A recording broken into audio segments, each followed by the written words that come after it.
நாம் தமிழர் கட்சியிலிருந்து வெளியில வராங்க. வந்துட்டு என்ன சொல்றாங்கன்னா, ஈவராவை பத்தி சீமான் அவர்கள் பேசிட்டாரு, அதனால எனக்கு பிடிக்கல. இந்த தமிழ் தேசியவாதிகளை எப்படி நீங்க பாக்குறீங்க? ஈவரன்ற பிம்பத்தை எதிர்க்கும் போது தமிழ் தேசிய அமைப்புல இருந்து அவங்க விலகுறாங்க என்றால் உண்மையான தமிழர்களாக இருக்கிறதுக்கு வாய்ப்பு இல்லை.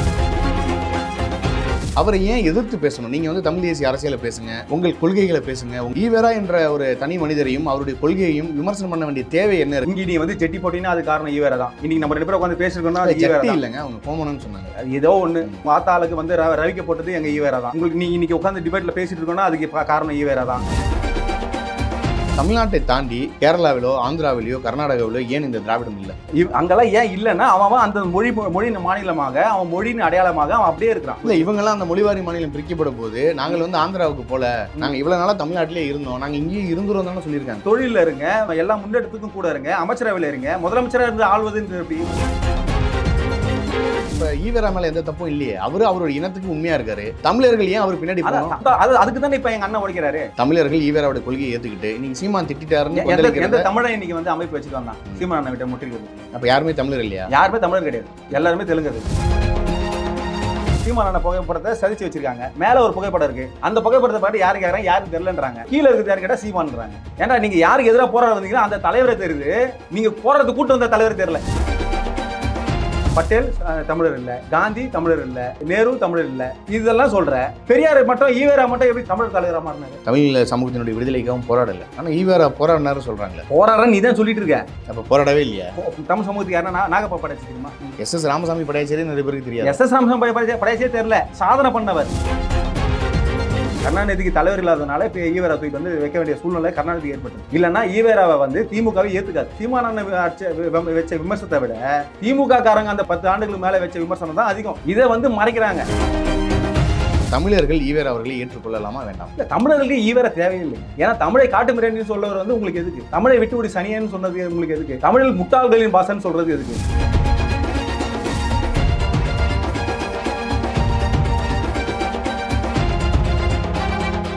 குளோப் 360 மீடியா நேயர்கள் அனைவருக்கும் அன்பு வணக்கம். இன்றைக்கி பல்வேறு அரசியல் சூழல்களை குறித்து நம்மோடு மகேஷ் நாயகர், தமிழ் தேசிய ஆதரவாளர் அவர்கள் இணைஞ்சிருக்காரு.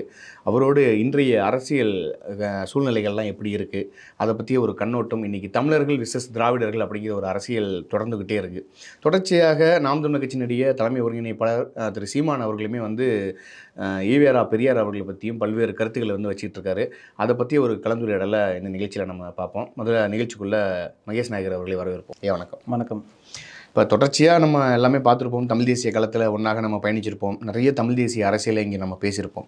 ஆனால் இந்த தமிழ் தேசிய அரசியலை நான் ஏற்றுக்கொள்கிறேன் அப்படின்னு சொன்னவர்கள் கூட ஈவேரா அவர்களுடைய கருத்துக்களை ஏற்றுக்கிறாங்க அப்படிங்கிறாங்க. என்ன காரணம்னா, இப்போ சமீபத்தில் நாம் தமிழர் கட்சியினுடைய தலைமை ஒருங்கிணைப்பாளர் திரு சீமான் அவர்கள் ஈவேரா கொடுத்திய ஒரு கருத்துக்களை பேசியிருந்தார். ஆனால் நிறைய பேர் என்ன சொல்கிறாங்கன்னா, அது சர்ச்சைன்னு சொல்கிறாங்க. ஆனால் ஈவேரா பேசிய கருத்துக்களை தானே திரு சீமான் அவர்கள் பேசுகிறாரு. அது நீங்கள் எப்படி பார்க்குறீங்க? இல்லை, அதுதான். இப்போ நீங்கள் தமிழ் தேசியவாதிகள்னு சொல்லிட்டு யாரை அடையாளம் பார்த்துருக்கீங்கன்னு தெரியல. இப்போ தமிழ் தேசிய ஆதரவாளர்கள், தமிழர்கள், தமிழ் தேசிய அமைப்புகள், தமிழ் தேசிய கட்சிகள், இது எல்லாம் ஒரு அணியில் தான் நிற்குது இப்போ.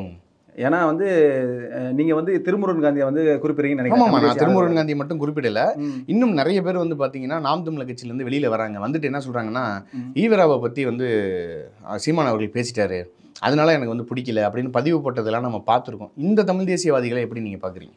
இது அந்த 3000 பேர் வராங்கன்னு சொன்னாங்களா? அதுவா? அந்த 3000 பேர் சொல்ல, ஒரு சிலவர். அதாவது ஈவேராவை எதிர்க்கும் போது, ஈவேரான்ற பிம்பத்தை எதிர்க்கும் போது தமிழ் தேசிய அமைப்புல இருந்து அவங்க விலகுறாங்க என்றால் அவங்க உண்மையான தமிழர்களாக இருக்கிறதுக்கு வாய்ப்பு இல்லை. அவங்க களை எடுக்க வேண்டியவங்க தான். இப்போ ஈவேரா என்றவர் எந்நேரமும் தமிழுக்கு எதிராகவும், தமிழ் மக்களுக்கு எதிராகவும், தமிழ் குலம் குடிகளுக்கு எதிராகவும், தமிழ் பெண்களுக்கு எதிராகவும் பேசிக்கொண்டிருந்தவர் தான் ஈவேரா. இவரை எதிர்க்கும் போது அதில் வெளியே போகிறாங்கன்னா அவங்க பிறப்பு அடையாளம் எங்கே இருக்குதுன்னா தெலுங்கர்களாக இருக்கும். ஏன்னா அவர் ஒரு பலிஜா நாயுடு சமுதாயத்தை சேர்ந்தவர். இப்போ கோவை ராமகிருஷ்ணன் பார்த்தீங்கன்னா பலிஜா நாயுடு. இதே திருமுருகன் காந்தி ஒரு தெலுங்கர், சுந்தரவல்லி ஒரு தெலுங்கர், அதே போல் நாகை திருவள்ளுவர்னு சொல்லப்படுற மகேஷ் ஒரு தெலுங்கர். இது போல் தெலுங்கு அமைப்புகள் 32 அமைப்புகள் சேர்ந்து தெலுங்கு அரசாக இருக்கிற திமுக அரசால் ஏவப்பட்டு இன்னைக்கு அங்கீகரிக்கப்பட்ட கட்சியாக, பெரிய கட்சியாக மாறின பிறகு தமிழ் தேசியம் என்றால் என்ன, தமிழ் தேசியம் என்றால் இந்தியத்துக்கும் எதிரானது, இங்கே இருக்க திராவிட இயக்கத்துக்கும் எதிரானதுன்ற அந்த கோட்பாட்டின் அடிப்படையில் அண்ணன் நீ கட்டி அமைச்சிருக்கிற இந்த தமிழ் தேசிய கொள்கைக்கு எதிராக நானும் தமிழ் தேசியம் பேசிக்கொண்டு தான் இருக்கிறேன், இல்ல இப்ப நான் நானும் தலைவர் பிரபாகரனை ஆதரிக்கிறேன் என்று போலி பிம்பமாக சொல்லிக் கொண்டிருக்கிற தெலுங்கர்கள் இன்னைக்கு அண்ணனை எதிர்க்க வேண்டிய சூழ்நிலை வருது. அப்படி பார்த்தா வைகோபாலசாமி நாயுடு கூட தான் போயிட்டு ஆதரிச்சார் தலைவரை ஆதரிக்கிறாங்கன்னா நீ கங்காணி வேலை பார்க்க போனியா இல்லை வந்து ஆதரிச்சான்னு எங்களுக்கு எப்படி தெரியும்? நல்ல தமிழம் போலியே.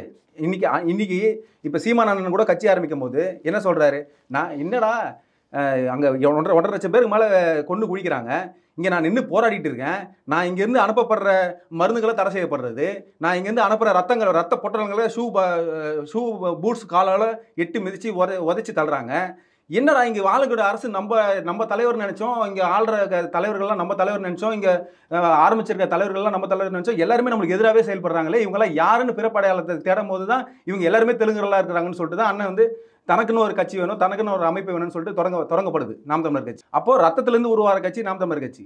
அந்த கட்சிக்கு நீ எதிராக நீ நிற்கிறானா, ஈவரான்ற ஒரு பிம்பத்துக்கு எதிராக நீ வந்து அண்ணன் பேசும்போது நீ அண்ணனுக்கு எதிராக நிற்கிறனா நீ யார்? உன்னோட அடையாளம் என்ன? நீ திராவிடம் என்று சொல்லிக்கொண்டோம் ஈவேரா தான் இங்கே தமிழ் தேசத்தின் தந்தை, தமிழர்கள் தந்தை, அவரை எதிர்த்து பேசினா இங்கே தமிழ்நாட்டில் வந்து சீமான் நடமாட முடியாதுன்னு சொல்லிட்டு நீ வந்து நிற்கிறனா நீ வந்து உன்னோட பிம்பங்கள் ஒழிக்கப்படும்.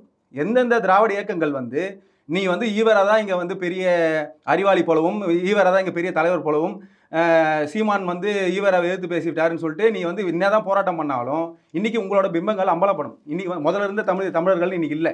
நாங்கள் வந்து எங்கள் அடையாளத்தை கண்டுபிடிச்சோம். இல்லை இப்போ நான் என்ன கேட்குறேன் இருக்குங்க, தலைவர் பிரபாகர் சொல்றாரு, என்ன சொல்றாருன்னா, எங்களுக்கு வந்து எங்களோட அடையாளம் தெரியுது, நாங்கள் வந்து சாதி மதமாக இங்கே நிற்கல, நான் படையை கட்டிட்டேன், எனக்கு எதிரி யாருன்னு தெரியுது, சிங்கள பௌத்த இன பேரினவாதம் வந்து எங்களுக்கு எதிராக நிற்குதுன்னு சொல்லிட்டு தலைவருக்கு நல்லா தெரியுது. ஆனால் தமிழ்நாட்டில் இருக்கும் தமிழ் மக்களுக்கு யார் தலைவர்னே தெரியலன்னு சொல்றாரு. அங்கே கூடி நிற்கிற கட்சி ஆரம்பிச்சிருக்கிற எத்தனையோ தலைவர்கள் இருக்கிறாங்க, அந்த தலைவர்கள் யாருன்னு அடையாளம் காணாமல் தமிழர்கள் வந்து விட்டுட்டாங்கன்னு சொல்றாரு. அப்போ அப்பேற்பட்ட இடத்துல நம்ம வந்து ஏமாற்றப்பட்டுட்டோம். நம்ம கூடிய அடையாளங்களை இழந்ததுனால நம்ம வந்து ஏமாற்றப்பட்டுவிட்டோம். அந்த படுகொலைக்கு அப்புறமா தான் நம்மளுக்கு அடையாளமே காண முடியுது, யார் தமிழர்கள், யார் தெலுங்கர்கள். சரி, நீ மே 18 இயக்கம் ஏன் தொடங்கலை? நீ மே 17 ஏன் தொடங்குற? அப்போ நீ வந்து அந்த உண்மையான நாட்டில் கூட நீ வந்து அந்த நிகழ்ச்சியை கொண்டாடக்கூடாது, அந்த நிகழ்ச்சியை வந்து நீ வந்து வீர வணக்கம் செலுத்தக்கூடாதுன்னு சொல்லிட்டு ஒரு நாளைக்கு முன்னாடியே நீ தொடங்குற. அது பீச்சில் நீ வந்து போயிட்டு போராட்டம் பண்ண, எல்லாம் செஞ்ச, நீ ஜெயிலுக்கு போன. நீ ஜெயிலுக்கு போனதுக்கப்புறமா நீ அப்பயே நான் உங்களை தமிழன் தான் பார்த்தோம். அங்கே போனதுக்கப்புறம் உன்னை வந்து பார்த்தது மனு போட்டு வந்து இதே வைகோபாலசாமி நாயுடு தான் வந்து ஒன்று பார்க்குறாரு. உனக்கு அது அப்புறமாவே உன் பிம்பம் உடைக்கப்பட்டுருச்சு. அதுக்கப்புறமா நீ வெளியே வந்ததுக்கு அப்புறமாவும் வாழ்க பெரியார்னு சொல்லிட்டு நீ போய் ஈவேரா சிலைக்கு தானே மாலை போட்ட. அப்புறம் நீ எப்படி தமிழ் தேசியத்துக்கு முன்னாடி தலைவராக இருப்ப? தமிழ் தேசியம்னா என்ன? திராவிடம் என்றது போலி பிம்பம். திராவிடம் என்றது எதை குறிக்கும்? மண்ணை குறிக்குமா, மக்களை குறிக்குமா, பேசக்கூடிய மொழியை குறிக்குமா? அப்போ எதுவுமே சம்மந்தப்படாத தமிழனுக்கு ஒவ்வாத திராவிடம் என்ற சொல்லை, ஆரிய சொல்லை கொண்டு வந்து நான் தான் இங்கே தமிழ் தேசியம், நான் தான் இங்கே தமிழனுக்காக போராடிட்டு இருக்கேன் அப்படின்னு சொல்லுவது போலி பிம்பமா இல்லையா? இல்லை, இப்போ நீங்கள் பேசக்கூடிய கருத்துக்களை உள்வாங்கும் போது எனக்கு என்ன தெரியுதுன்னா, இந்தியாங்கிறது ஒரு ஜனநாயக நாடு. இந்த ஜனநாயக நாட்டில் கம்யூனிஸ்ட் அரசியல் பேசலாம். இங்கே வந்து சாதிக்கு ஒரு கட்சி இருக்குது, மதத்துக்கு ஒரு கட்சி இருக்குது, சாதிய விடுதலை பேசக்கூடிய கட்சிகள் இருக்குது, மதத்தினுடைய பெருமைகளை பேசக்கூடிய கட்சிகளும் இருக்குது.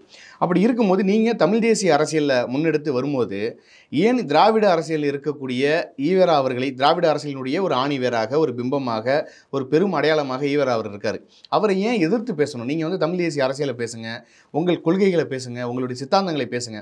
ஆனால் அதெல்லாம் பேசாமல் ஈவேரா என்ற ஒரு தனி மனிதரையும் அவருடைய கொள்கையையும் விமர்சனம் பண்ண வேண்டிய தேவை என்ன இருக்குன்னு நிறைய பேர் இங்கே ஒரு கேள்வியை முன்வைக்கிறாங்களே. இல்லை, ஈவேரான்றது வந்து தனி பிம்பமாக நீங்கள் நினைக்கிறீங்கல்ல, இப்போ அந்த தனி பிம்பத்தை நீங்கள் அப்படியே விட்டுட்டு போனால் பரவாயில்ல.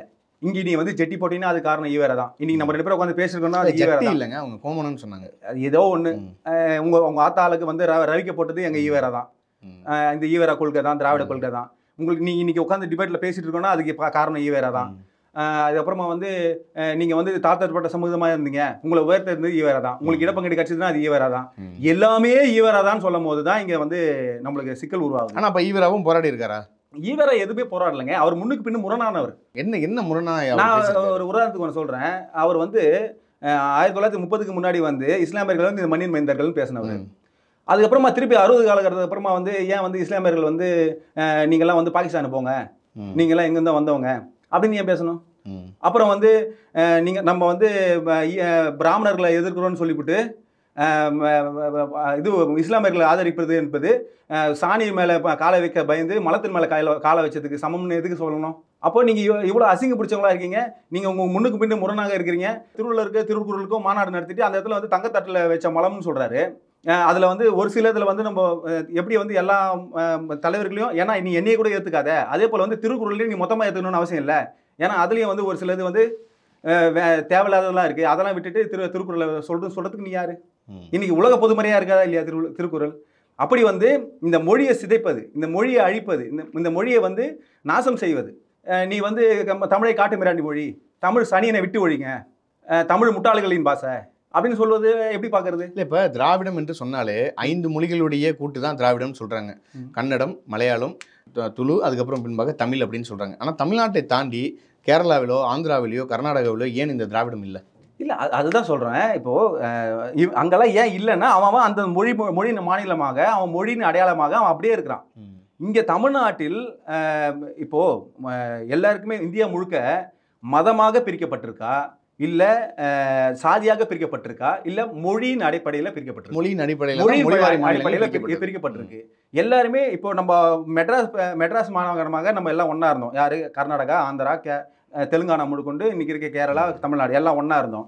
எல்லாம் மொழியின் ரீதியாக ஸ்ரீ பொட்டு நாயுடு வந்து போராடுறாரு, ஆந்திராக்குன்னு தனி நாடு வேணும்னு சொல்லிட்டு. அப்போ ஆந்திராக்குன்னு தனி நாடு கேட்டு இங்கே தமிழ்நாட்டில் சென்னையிலேருந்து போராடி உண்ணாம இருந்தது இறந்தாரு.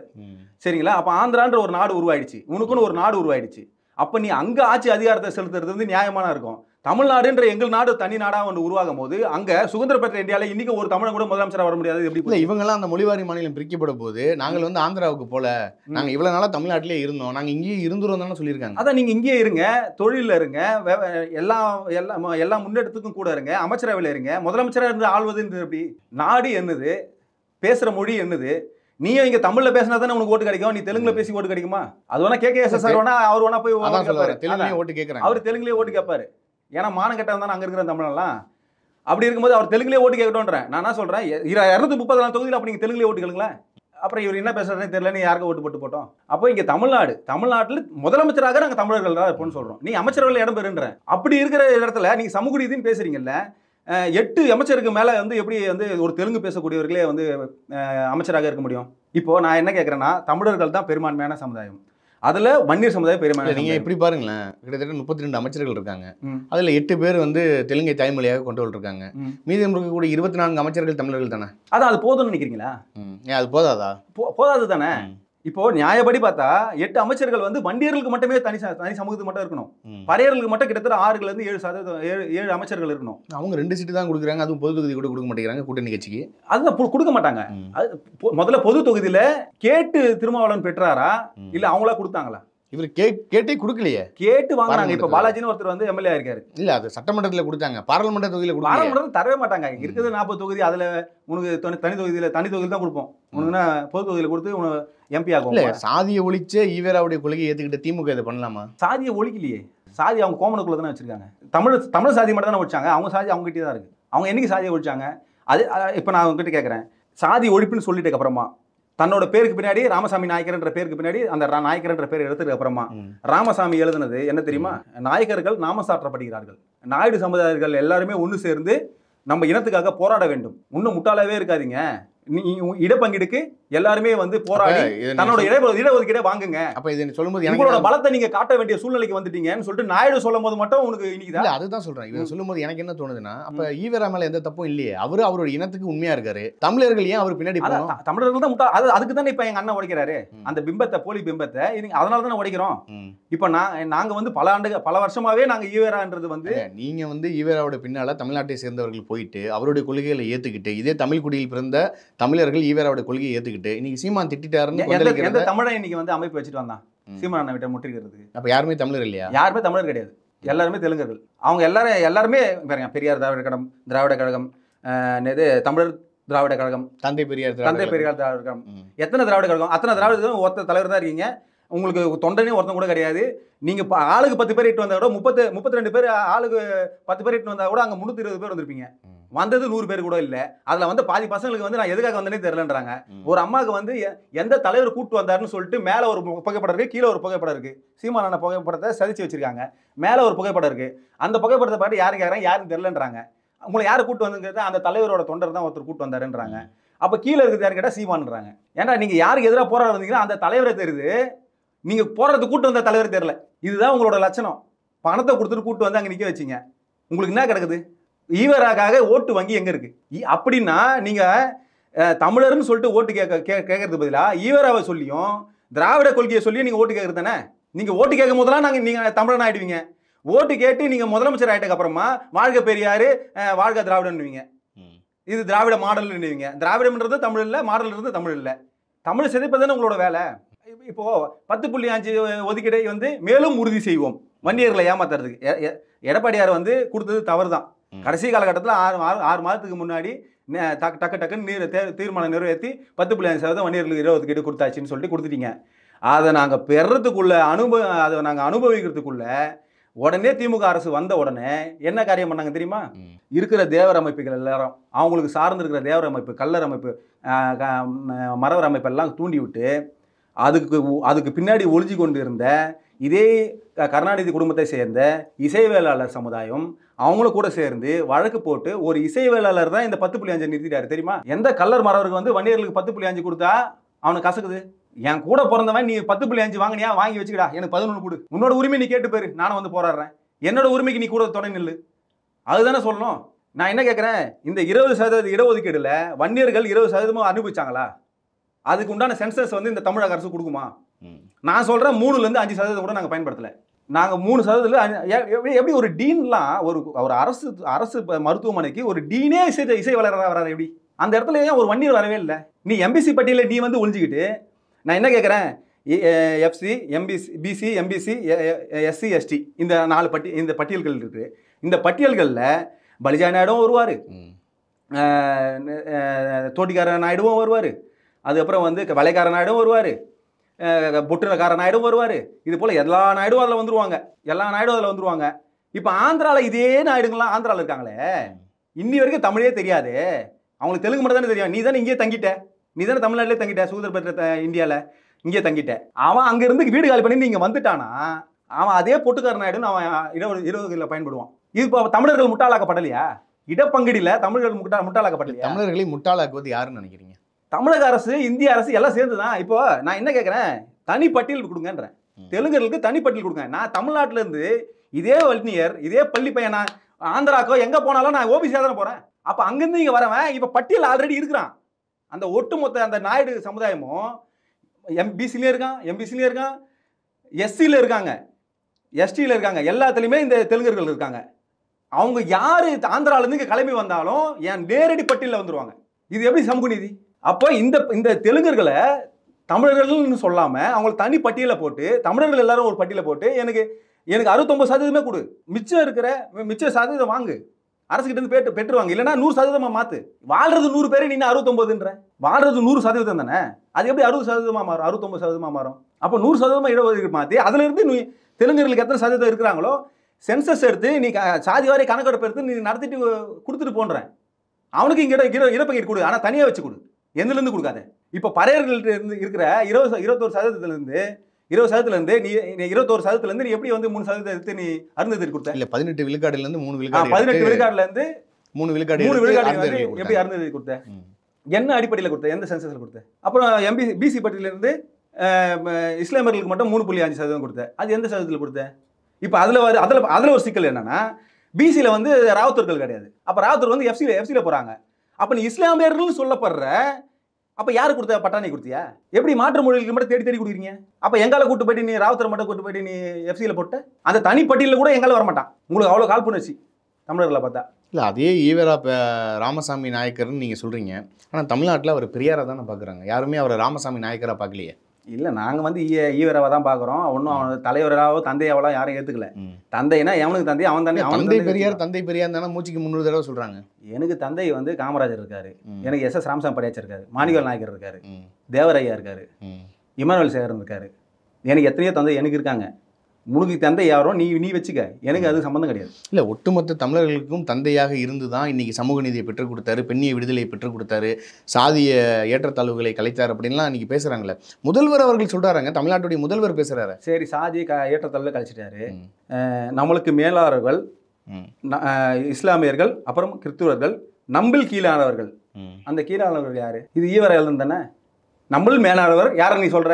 பிராமணர்களை சொல்ற. அதுக்கப்புறம் தனிப்பட்ட முறையில் இஸ்லாமியர்களும் கிறிஸ்துவர்களையும் சொல்லிட்ட. அப்புறம் நம்பல்னு நீ உன்னை சேர்த்துக்கிட்டு ஒரு அடையாளத்தை சொல்லிட்ட.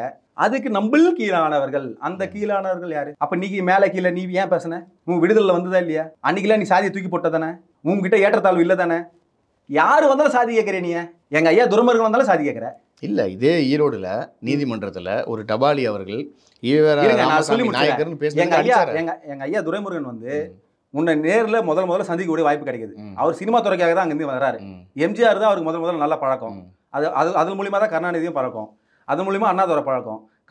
திரைக்கதை எழுதுற, வசனம் எழுதுற கும்பல் நீங்க.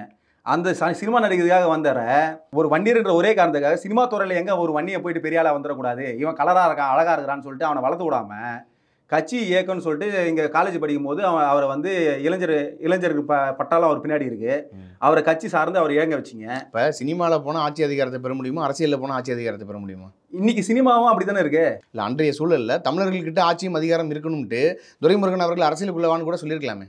அப்புறம் ஏன் நீ அதை எம்ஜிஆர் கிட்ட சொல்லல? அப்புறம் ஏன் நீ அதை அண்ணாதுரை கிட்ட சொல்லல? அப்புறம் ஏன் அதை கருணாநிதி கிட்ட சொல்லல? உங்கள்கிட்ட எல்லாம் நீ சொல்லி அந்த சினிமா துறையில வச்சிருந்தல, இவரை மட்டும் அரசியல் ரீதியாக கொண்டு வந்த.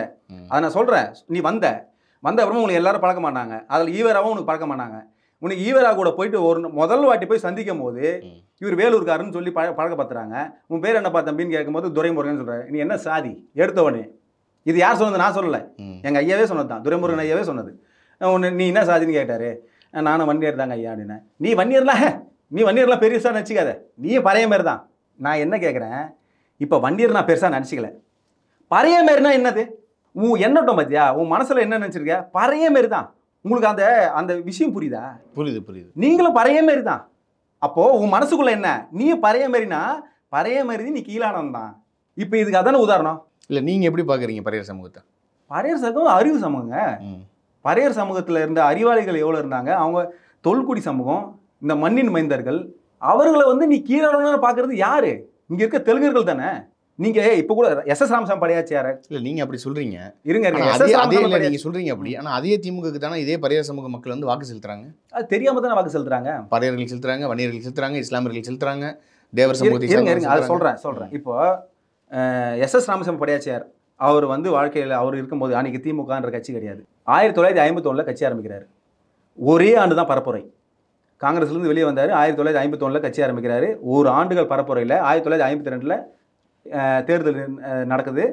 21 எம்எல்ஏ நிற்கிறாங்க.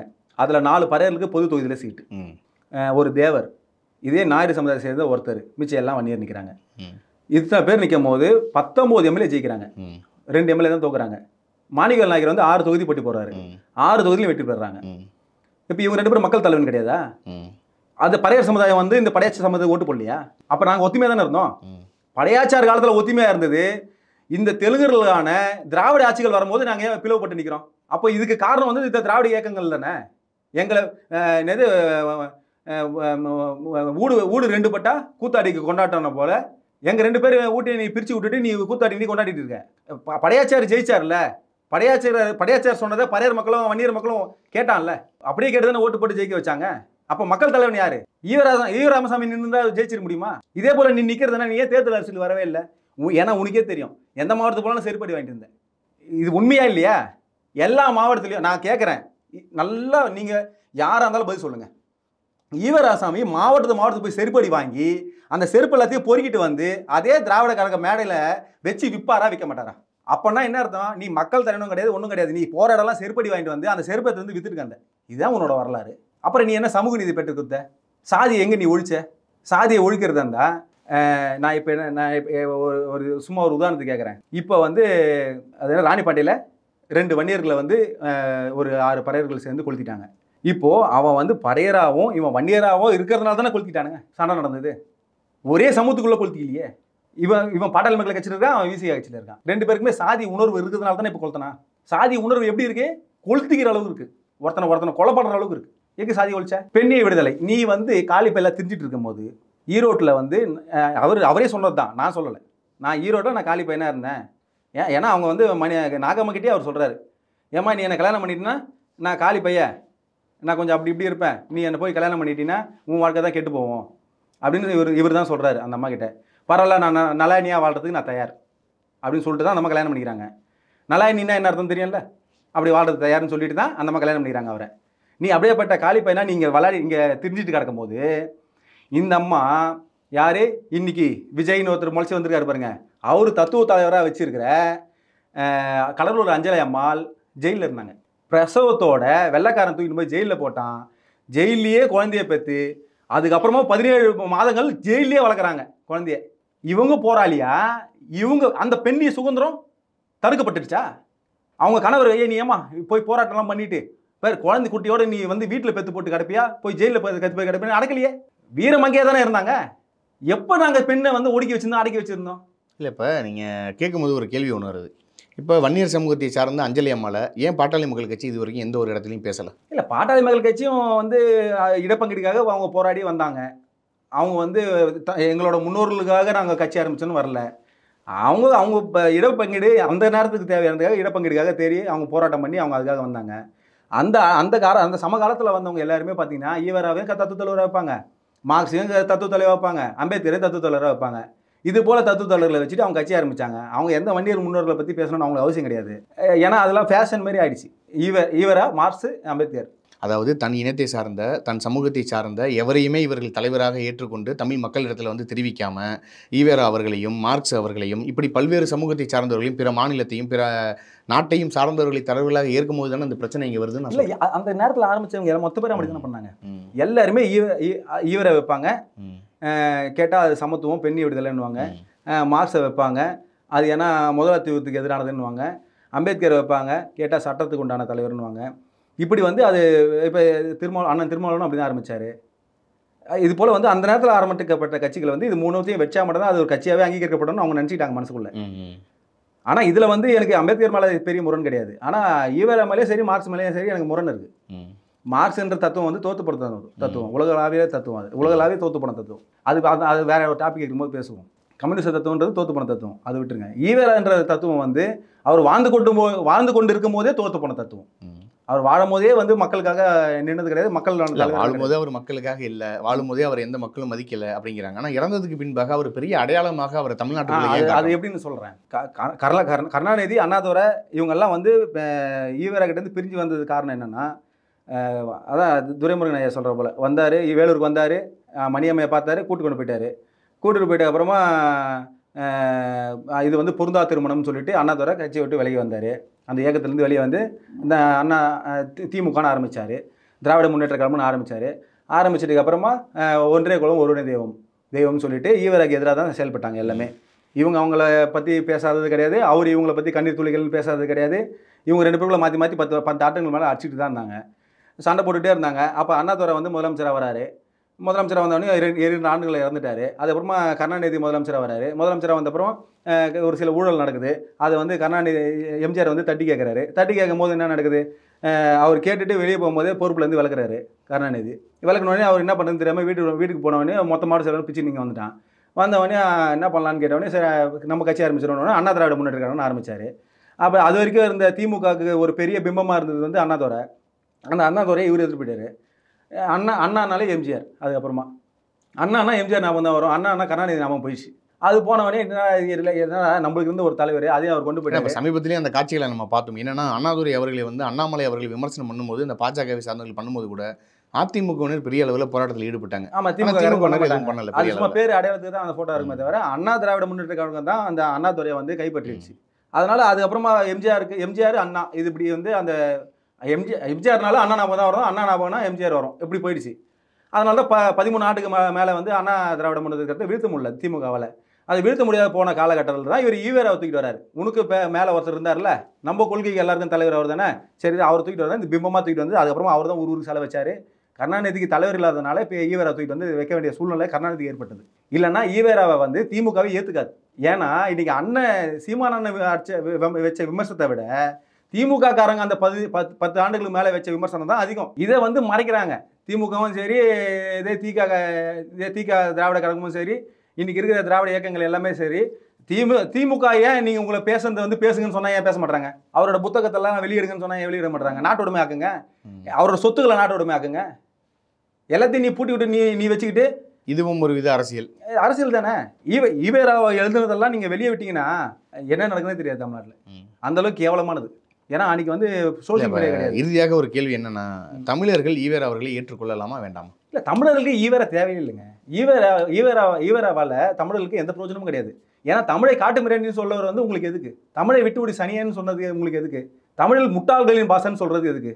ஏன்னா காட்டுமிராண்டி பாசன்னு சொன்னால், ஏங்க காட்டுமிராண்டி பாசன்னு சொன்னால், இந்த சுபவின்னு ஒருத்தர் இருக்கார் பாருங்க, ஏராமி சார், அவர் என்ன சொல்கிறாரு? காடுகளிலேயே பேசப்பட்டதுனால காட்டுமிராண்டி மொழின்னாருன்றார். எவ்வளோ பெரிய அறிவாளி நீ. சரிதான், அப்போ முட்டாள்களின் பாசை, தமிழ் முட்டாள்களின் பாசன்னு சொல்லும் போது இது முன்னகளெல்லாம் பேசின பாசை அப்படின்னு வரா? நீலாம் வந்து சரியான விரோதி நீலாம். அதனால் இது போல் வந்து தொடர்ச்சியான தமிழை வந்து இழிவுபடுத்தினவர் ஈவேரா. உங்களுக்கு தெரியாதது இல்லை, மேடல் இருக்கும் தலைவர்களே கூடி நிற்கும் பசங்களேன்னு சொன்னார். அப்போ அது என்னது? அப்போ மட்டும் தமிழர் பசங்களேன்னு சொல்லும் போது எப்படி? ஐயோ, இந்த பாப்பா பையன்கிட்ட கடைசியாக பேசின ஒரு மாநாடு இந்த சென்னையில், ஐயோ இந்த பாப்பா பையன்கிட்ட இந்த இந்த இந்த தமிழ் பசங்களை எல்லாம் அந்த பசங்களாக விட்டுட்டு போகிறேனே அப்படின்னும் போது ஒரு ஆபாசமான ஒரு வார்த்தையை சொல்லி சொல்லும் போது, அந்த பசங்களே இந்த பாப்பா பையன்கிட்ட இவரு தான் விட்டு போகிறாராம் நம்மளை. யார்? அந்த பசங்களா? என்னை பாப்பானும் சொல்லலை, என்னை பாப்பா இன்னி வரைக்கும் சொல்கிறானா? எனக்கு அது மாதிரி காதில் செவியில் வரலையே. நீ தான்டா அவன் சொன்னான்னு சொல்லிகிட்டே இருக்கிற. நீ ஏன் என்ன சொல்லிகிட்டே இருக்கிற? அதான் இப்போ அண்ணன் கூட சமீபத்தில் ஒரு பேட்டியில் சொன்னார், என்னைக்குன்னு தெரில, அந்த ஹாப்பி பர்த் டே இப்போ பாரு நான் அண்ணன் டேன்னு சொல்கிறேன்னு சொல்லிட்டு கேட்க வெட்டிட்டு ஹாப்பி பர்த் டேன்னு சொல்லாரு பாருங்க. அதுபோல் அவன் என்ன ஒரு தடவை சொன்னால் கூட சரி, அவன் எழுதி வச்சிருக்கானா என்னன்னு கூட நம்மளுக்கு தெரியல, அதோட முழு விவரம் நம்மளுக்கு தெரியல. ஏன்னா அது நம்ம பாஷையிலே இல்லை, அது சமஸ்கிருதத்தை எழுதி வச்சிருக்கான். அதை போய் தோண்டி கொண்டு வந்து நீ என்னமோ தமிழாக்கம் பண்ணுறேன்னு சொல்லிட்டு, ஏன்னா அவன் அப்படி சொல்லிட்டான் வேசிமா வேண்டான்ட்டான். அவன் நீ தானே என்ன 100 தடவை சொன்னேன். ஏன் எங்கள் அண்ணன் ஆராசா சொல்லியா? இதே மேடையில் பேசும்போது தமிழனை வேசிமாவன்னு சொல்லிட்டான் பிராமணன் அப்படின்னு சொல்லலையா? சரி, அவன் சொன்னான்ப்பா, அந்த சொன்னது எங்கே? அது என் மொழியிலையும் இல்லை, ஒன்றும் இல்லை. அவன் சமஸ்கிருதத்தை எழுதியிருக்கான். என்னை பற்றி அவன் திட்டி எழுதினா கூட எனக்கு புரிய போகிறதில்ல, கடைசி வரைக்கும் அதை நான் எடுத்து படிக்க போகிறதில்ல. அதை படிச்சுட்டு நீ ஏன்பா என்ன திட்டின்னு இருக்கேன்? எனக்கு என்னமோ அவன் திட்டாம இல்லை, முழுக்க தான் ஏதோ கால் பண்ணி போது என்னை திட்டின்னு இருக்கேன். ஏன்னா நீ திராவிடம் தானே, திராவிட இயக்கம் தானே உன் பேர். நீ சொல்லும் போது இந்த மவனே அந்த மவனேன்னு சொல்லும் போது அது திராவிட மவனேன்னு சொல்லிட்டு போயேன். ஏன் தமிழர்களாம் நான் இது மாதிரி விட்டு போகிறேன்னு சொல்கிறேன்? அப்போ உன்னோட நோக்கம் என்ன? நீ பிறந்தது கர்நாடகா, உன்னோட பூர்வீகம் ஆந்திரா, நீ ஒரு தெலுங்கர் பலிஜா நாயுடு, நீ ஏன் இது பேசுகிற? நான் இன்னொன்று கேட்குறேன், ஈவேரா வகையாரர்கிட்ட நீ என்ன சொல்கிற? எப்பவுமே நான் இந்து மதத்தில் பிறந்தேன், நான் இந்த மதத்திலே இருந்து அதை நான் படித்தா மட்டும்தான் என்னை ஏற்றுப்பாங்க, நான் வேறு மதத்துக்கு மாறிட்டேன்னா இந்த மதத்தை பற்றி பேசுறதுக்கு உண்டான எனக்கு தகுதி இல்லை. அதே போல் நீ இந்த மொழியில் பிறக்காத போது என் மொழியை மட்டும் சொல்லியே நீ அந்த மவனே என்ன? நீ போயிட்டு ஆந்திராவில் போயிலாம் சொல்லிடணும், நான் இந்த மொழியில் பிறந்துட்டேன், இந்த மொழியில் சொந்தக்காரனா அவன் அந்த மாதிரி சொல்லிட்டான்னு சொல்லி நீ ஆந்திரா போய் தானே பேசிடணும். நீ ஏன் தமிழ்நாட்டில் வந்து சொன்னேன்? நான் இன்னொன்று கேட்குறேன், சாவர்கர் தமிழர் இல்லை, பட்டேல் தமிழர் இல்லை, காந்தி தமிழர் இல்லை, நேரு தமிழர் இல்லை, இவங்க யாருமே உங்களுக்கு தமிழர் இல்லை, இதெல்லாம் சொல்கிற. அப்போ பெரியார் மட்டும் ஈவேரா மட்டும் எப்படி தமிழர் தலைவராக மாறினார்? ஏன்னா அப்போ நீங்கள் சொன்ன அத்தனை பேருமே இந்த தமிழ் மொழிக்காகவும் இனத்துக்காகவும் தமிழ் சமூகத்தினுடைய விடுதலைக்காகவும் போராடலை. ஆனால் ஈவேரா போராடினாரு சொல்கிறாங்களே. போராடுறேன்னு நீ தான் சொல்லிட்டு இருக்க. அப்போ போராடவே இல்லையா? போராடல தானே. போராட தலைவர்கள் எத்தனை பேர் இருப்பாங்க? நாகப்பா படைச்சி யாருன்னு தெரியுமா? இந்த தமிழ் சமூகத்துக்கு யாருன்னா நாகப்பா படைச்சி தெரியுமா? நாகப்பா படையாச்சி விடுங்க, எஸ் ராமசாமி படையாச்சியே நிறைய பேருக்கு தெரியாது. எஸ் ராமசாமி படையாச்சியே தெரியல. சாதனை பண்ணவர், காங்கிரஸ்ன்ற மிகப்பெரிய கட்சியை எதிர்த்து வந்து ஒரே ஆண்டுகளில் வந்து மக்கள்கிட்ட வந்து தேர்தல் பிரச்சாரம் பண்ணி 21 சீட் நின்று 19 மேலே ஜெயிச்சவர் அவரே தெரியல. நாகப்பா படைச்சி எப்படி தெரியும்? இனிமேல் தேடி கண்டுபிடிங்க. எம்சி ராஜாவை தெரியல, சின்னமலையை தெரியல, இரட்டைமலை சீனிவாசனை தெரியல, அயோத்திதாச பண்டிதர் பத்தி இந்த சமூகம், ரெட்டமலை சீனிவாசனே தெரியல, வள்ளலார் பத்தி தெரியல. ரெட்டமலை சீனிவாசன் நாங்கள் மாலை போடுறோம், மொத்தமாக ஒரு 100 பேர் தான் இருக்காங்க. நம்மளுக்கே கவலையா இருக்கு. ஆனால் அம்பேத்கர் மாலை போட வரும்போது லட்சக்கணக்கான கூட்டங்கள் வருது. நான் அம்பேத்கர் இழிவுபடுத்துக்காக சொல்ல, ஆனால் என் ஆளை வந்து இழிவுபடுத்துறீங்கல்ல. அதில் தன் அம்மாவுக்கு நம்ம தேவையானதை கொடுத்துட்டு தான் பக்கத்து வீட்டு அம்மாவுக்கோ இல்லை என்னுடைய நண்பருடைய அம்மாவுக்கோ நம்ம நல்லது கிடையாது. அது வந்து இந்த திராவிட இயக்கங்களால இருட்டடிப்பு செய்யப்பட்டதுன்னு சொல்றேன். எல்லாமே பெரியார் தான் அப்படின்னும் போது தான் இன்னைக்கு கடுப்பாகுது. அதே போல வந்து எப்படி வந்து நீங்க மற்ற மாநிலத்தில் இருக்கிறவங்க எல்லாம் அந்த மாநிலம் அந்த மாநிலம் நீ அவன் தலைவர் இல்லை அவன் தலைவர்னு சொல்றியோ, அதே போல வேற்று மொழிக்கு சொந்தக்காரரான ஈவரவும் என் தலைவர் கிடையாது. அதை பேசி தான் ஆகணும். அண்ணன் திருமாவளவன் கேட்குறாரு, போயிட்டு பிராமணனுக்கு எதிராக அங்கே ஆரியனுக்கு எதிராக சண்டை போடு, இந்திக்காரனுக்கு எதிராக சண்டை போடுனா இங்கே தெலுங்குகளுக்குள்ள சண்டை போடுற, பெரியாரை போய் தமிழர்கள்னு சொல்கிற. ஏப்பா அவர் தான்ப்பா சொல்லியிருக்காரு, திராவிட இயக்கம்னு ஆரம்பிக்கும் போது தமிழர் இயக்கம்னு வைக்கும் போது நான் கன்னடன், இவன் தெலுங்க, அண்ணாதுரைனா முதலியார், எப்படி இது வந்து எல்லாரும் சேர்ந்து ஆரம்பிக்கும் போது எப்படி நம்ம வந்து தமிழர் கழகம். இதே ஈவேரா ராமசாமி அவர்கள் தான் என்ன சொல்லியிருக்காரு அப்படின்னா, பச்சை தமிழர் காமராஜர் தான் தேர்தலில் போட்டியிடணும்னு சொல்லியிருக்காரு.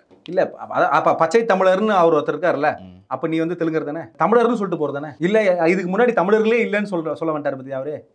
ஒரு பச்சை தமிழர்னு கொண்டு வாங்க அப்படின்னு சொல்கிறல்ல, நீ தெலுங்குன்றது நீ ஒத்துக்கிற, அந்த டிஃபரன்ஸ் நோட்டுவோம். அதே போல் வந்து அவர் சொன்னாரே தவிர, அந்த கருத்தை வந்து அவர் முன் வச்சாரே தவிர, ஆனால் முதலமைச்சர் ஆகிறதுக்கு உண்டான காரணமாக யார் இருந்தது? எஸ் ராமசாமி படியாச்சார். ஏன்னா இன்னி வரைக்கும் இந்த தமிழ் சமூகத்துக்கு தெரியாமல் இருக்குது இந்த விஷயம். காமராஜருக்கு முன்னாடி இருந்த ராஜாஜி வந்து குலக்கல்வி முறையை கொண்டு வராரு. குலக்கல்வி முறையை கொண்டு வந்ததுக்கு அப்புறமாவும் வன்னியர்களுக்கு வந்து 2 சீட்டுன்னு சொன்னதுக்கு அப்புறமாவும் தான் படையாச்சாரை வந்து தனியாக கட்சி ஆரம்பிக்கிறார். இது வரலாறு, யார் வேணா இப்போ தேடி பார்த்துக்கலாம். ஏன்னா எந்த புத்தகத்துலையும் எழுதப்பட்டிருக்காது, அதே போல் வந்து எந்த ஊடகத்துலேயும் வந்திருக்காது, அதே போல் எவனும் படம் எடுக்கலை, படையாச்சாரை காட்டவே இல்லை காமராஜரோட படத்தில் கூட. அப்படி இருக்கும்போது இவர் வந்து பிராமணர், யார் படையாச்சாரோட வார்த்தை என்ன, இவர் வந்து பிராமணர், அவர் ஆதிக்கம் செலுத்துவார், குலக்கல்வி முறையை கொண்டு வராரு, எல்லா மக்களும் சமத்துவமாக படிக்கணும், அவருக்கு வந்து அந்த ஆதிக்க மனப்பான்மை இருக்குது. அதே போல் வன்னியர்கள் வந்து கிட்டத்தட்ட இத்தனை கோடி பேர் இருக்கும், எங்களுக்கு வந்து 2 சீட்டு தான் கொடுக்குறாரு, இது வந்து வன்னியர் செய்த பச்சை துரோகம்னு சொல்லிட்டு தான் காங்கிரஸ்லேருந்து வெளியேறி கட்சி தொடங்கி தமிழ்நாடு உழைப்பாளர் கட்சி பேர் என்ன, தமிழ்நாடு உழைப்பாளர் கட்சி. அன்றைக்கி கட்சி தமிழ்நாடுன்ற பேர் இல்லை. ஏன்னா நம்ம இதை வந்து வரலாற்றை சொல்லியே ஆகணும். 67க்கு அப்புறமா தான் தமிழ்நாடுன்ற பேர் வருது. ஆனால் 1951 தமிழ்நாடு உழைப்பாளர் கட்சின்னு கட்சி ஆரம்பிக்கிறார். கட்சி ஆரம்பித்து 21 சீட்டுன்னு நம்ம சொன்ன மாதிரி 19 எம்எல்ஏ ஜெயிக்கிறார். ஜெயிச்சுட்டு இந்த குலக்கல்வி முறை இதெல்லாம் எதிர்க்கிறதுக்காக தான் இதையும் கூட என்ன சொல்கிறான்னா, ஈவேரா தான் குலக்கல்வி முறைக்கு எதிராக போராடினாரு, அதனால தான் குலக்கல்வி முறை போயிடுச்சுன்றான். நீ ஒத்த சீட்டு கூட கிடையாது, ஒரு எம்எல்ஏ கூட இல்லை, நீ போராட்டி என்ன பண்ண போகிறாங்க? இவர் தான் பிச்சுக்கிட்டு வர்றாரு, ராஜாஜியை விட்டு பிச்சுக்கிட்டு வந்ததுக்கப்புறமா குலக்கல்வி முறையை வந்து கொண்டு வரக்கூடாதுன்னு சொல்லிட்டு தடை செஞ்சது எஸ் ராமசாமி படியார். அதுக்கப்புறமா திருப்பி ஆதரிக்கணும்னா இவர் வந்து பிராமணர், இவர் வந்து ஆதிக்க மனைவியில் தான் இருப்பார் அப்படின்னு சொல்லிட்டு ஒரு தமிழர் முதலமைச்சராக கொண்டு வந்தால் நான் திருப்பி ஆதரவு கொடுக்குறேன்னு சொல்லிட்டு தான் காமராஜரை முதலமைச்சர் ஆக்குறாங்க. திருப்பி வந்து இவர் கூட்டணி வைக்கிறாரு. ஏன்னா இதெல்லாம் வரலாறு பாருங்கள். கூட்டணி வைக்கிறாரு, திருப்பி காங்கிரஸ் கூட கூட்டணி தான் வைக்கிறாரு. கூட்டணி வச்சதுக்கு அப்புறமா எனக்கு அமைச்சர் பதவி வேணான்ட்டார், எனக்கு மந்திரி வேணாம் அப்படின்னோடனே மாணிக்கல் நாயக்கர் மந்திரி வாங்கினார். அன்றைக்கி வந்து முதலமைச்சர் வந்து காமராஜர். மாணிக்கல் நாயர் மட்டும் மந்திரி கொடுங்க, எனக்கு வேணாம், ஏன்னா நான் என் மக்கள்கிட்ட ஓட்டு கேட்கும் போது நான் வேறு சொல்லி ஓட்டு கேட்டேன், இன்றைக்கி கொஞ்சம் வேறு நிலைமையாக போய் நான் திருப்பி காங்கிரஸ் ஆதரிக்க வேண்டியது வந்துச்சு, அதனால் நான் மந்திரி வாங்கிட்டேன்னா இவன் மந்திரிக்காக தான் இதை பண்ணிட்டான்னு ஏதாவது சொல்லுவாங்க அப்படின்னு சொல்லிட்டு வேணான்னு சொல்லி அந்த 5 ஆண்டுகளும் காமராஜர் எத்தனையோ தடவை வற்புறுத்தியும் வந்து மந்திரி பதவியை வாங்காத தலைவர். அப்போ இந்தமாரி தலைவர்கள்லாம் மறைச்சிங்கல்ல, ஈவரான்ற ஒரு போலி பிம்பத்தை தானே கட்டமைச்சு வச்சுருக்கீங்க. அதை உடைக்கணும்னா தமிழ் தேசியம் தான் இன்றைக்கும் வரும். அதை உடைக்கணும்னா எங்கள் அண்ணனாலேயும் முடியும், தமிழ் தேசிய போராளிகளால் இன்றைக்கி இருக்கிற தமிழ் தேசிய இயக்கங்கள் எல்லாமே சேர்ந்து ஈவரான்ற பிம்பத்தை உடைச்சி தகர்த்தப்படும். இவ்வளோ நேரம் உங்களுடைய நேரங்களை ஒதுக்கி எங்கள் நேர்களுக்காக உங்களுக்கு கருத்துக்களை எங்களோட பயந்ததுக்கு நன்றி. நன்றி.